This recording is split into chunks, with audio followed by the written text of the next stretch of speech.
Buried in Genesis is a single, quiet line. There were giants in the earth in those days.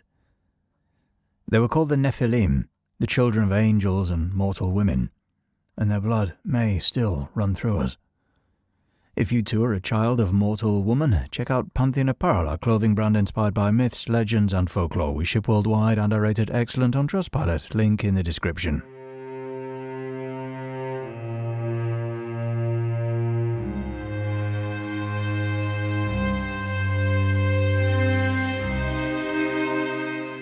Genesis 6 opens with a riddle. The sons of God saw that the daughters of men were beautiful, and they took them as wives. It's written without context, but to ancient readers, it was anything but simple. The term sons of God appears elsewhere in the Hebrew Bible, often referring to divine beings, angels, not men. Early Jewish tradition understood this verse as describing a crossing of worlds.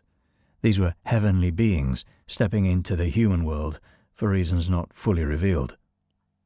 The result of this transgression was the birth of the Nephilim, a name that has puzzled scholars for centuries. It may come from a root meaning to fall or to cause to fall. What is clear is that they were giants, in size and in violence, beings that stood outside the natural order. The text calls them the mighty men of old, men of renown.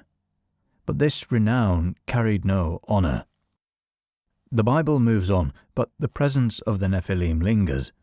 They arrive without fanfare and then vanish into the flood. It's not just what Genesis says that unsettles, it's what it refuses to say, and that silence left room for other texts to fill in the gaps. The Bible hints at the Nephilim and then falls silent, but outside its pages survives a text that refuses silence, the Book of Enoch. Written during the Second Temple period, centuries before the birth of Christ, it was once held in high regard by Jewish sects and was even quoted in the New Testament letter of Jude. But later it was banned, cast out of the biblical canon and labelled heresy. Only in the Ethiopian church did it survive intact, while elsewhere it was buried for nearly 2,000 years. It was suppressed because in its pages the story of the Nephilim is told without restraint. Here the vague sons of God of Genesis are given names and motives. They are the watchers, angels sent to observe the earth. They weren't supposed to touch it or interfere, but their leader, Semjaza, feared his own desire. He knew the act of taking human women would damn him, so he forced the others into a pact. 200 angels swore an oath on a mountain, bound together in rebellion, and then descended. One of them, Azazel, became infamous above all others. His lust for woman wasn't his only sin. He turned the world upside down. He taught men to forge swords, knives, and armor and weapons of war that transformed conflict forever. He taught enchantments and sorcery, bending the unseen to human will. He revealed astrology, unlocking the secrets of the heavens, but chaining humanity to fate. Even cosmetics, which Enoch condemns as corruption, painted faces, braided hair, beauty turned into deception. To us, these may seem minor, but to the ancients, they were signs of defiance, a rebellion against creation itself. This was the crime. Angels bestowing knowledge that distorted the order of the world. The gifts were poison. Knowledge meant to elevate humanity, instead unbalanced it, twisting society into something violent, vain, and unholy. And from the unions of angels and women came the Nephilim, giants who grew immense in stature, but even more immense in appetite. Enoch describes them as devouring everything humanity could produce, fields stripped bare, herds consumed, resources exhausted. When the food ran out, their hunger turned darker. They ate flesh, they drank blood, they even consumed one another.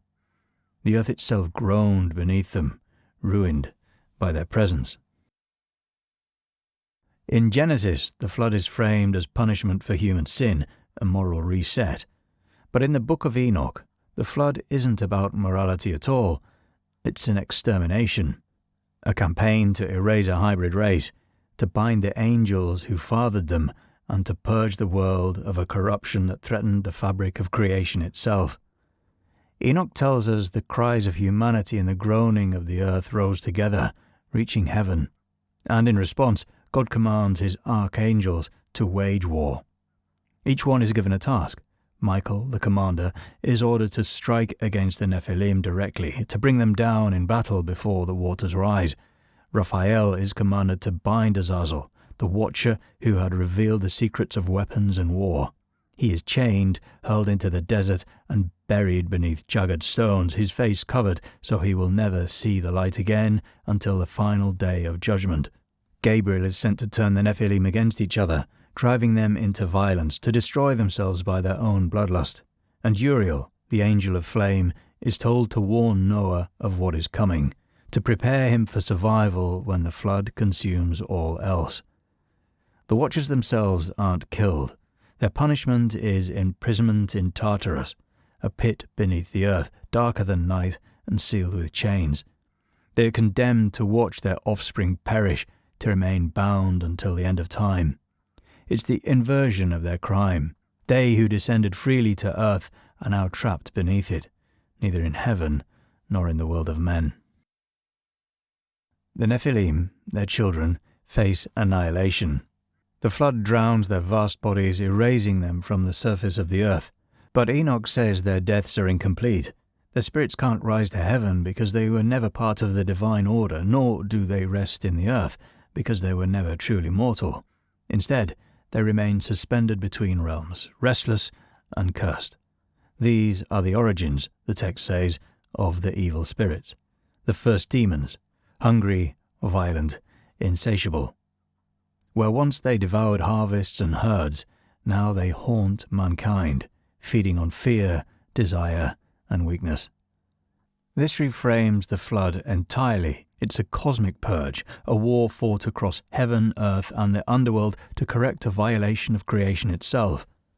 The Watchers are imprisoned beneath the mountains. The Nephilim are drowned, but their spirits survive as a plague upon the world. And humanity is left with the memory of the Watchers and the shadow of demons that have stalked us ever since. Later traditions carry this story. Jewish demonology traces wandering, destructive spirits back to the Nephilim. Early Christians linked the fall of angels to Satan, reshaping Enoch's Watchers into an army of the devil. Gnostic texts went further still, describing the material world as a prison ruled by corrupt powers, and the restless spirits of the Nephilim fit neatly into that vision. Even in Islam, Azazel survives under another name, Iblis, the one who refused to bow, the tempter and deceiver. So the flood is a fracture in history, a moment where heaven itself intervened to destroy a species that should never have been born, to chain their fathers, and to leave their spirits wandering the earth as a warning. A purge that wiped the slate clean and left behind a curse that has never truly been lifted. But not everyone believes they're truly gone. Across the ancient world, stories, ruins, and bloodlines suggest otherwise. The Bible describes the land of Bashan and the territory of King Og, who is called last of the Rephaim, a race of giants. His bed was said to be over 13 feet long, made of iron and kept as proof of his monstrous size. Bashan sits in what is now modern-day Syria and is filled with ancient structures that still puzzle archaeologists. Fields of stone tombs, giant basalt wheels, monolithic ruins with no clear purpose. Local legend links these to giants, and the stories go back centuries. To the south, in modern-day Lebanon, stand the foundations of the temple at Baalbek. Massive stone blocks, each weighing hundreds of tons, are arranged with precision no ancient technology should allow. These stones are older than the Roman temple built on top of them, and some believe they were set in place by something beyond human, perhaps the Nephilim themselves, survivors of the flood who still shaped the world in secret. Even the Israelites who entered the Canaan after the Exodus reported something strange. In the book of Numbers, The spies sent to scout the land say, "We saw the Nephilim there. We seemed like grasshoppers in our own eyes, and we looked the same to them." They mentioned a people called the Anakim, described as towering and terrifying, with possible links to giants before the flood. Legends say that bloodlines were touched by this heritage, kings who ruled with unnatural force, warriors with unmatched strength, stories of individuals born with 6 fingers and 6 toes, just as described in 2 Samuel.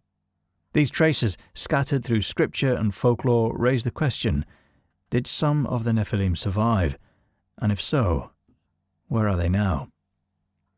This is where the theories grow darker. Some say the giants never left, they just changed form, as rulers, systems, and ideologies. That the same appetite for control, war, and dominance now lives in structures rather than bodies, laws, hierarchies, institutions that shape our world from above without needing to show their face. Some even believe the Nephilim bloodline runs through the elite, quietly passed down through generations, hidden behind names we no longer question. There are stories of giant bones uncovered in remote dig sites, only to be hidden or destroyed, photographs that vanish, skeletons that never make it to museums. Most of it is rumor, some of it is hoax, but all of it points to a persistent idea that something powerful once walked among us, and maybe still does. So maybe the flood didn't end them. Maybe it scattered them. Maybe they learned that giants don't need to stand tall. They only need to rule unseen. Through names we obey, through systems we defend, through ideologies we never question. We look for monsters in the shadows, but the Nephilim don't hide there. They hide in plain sight.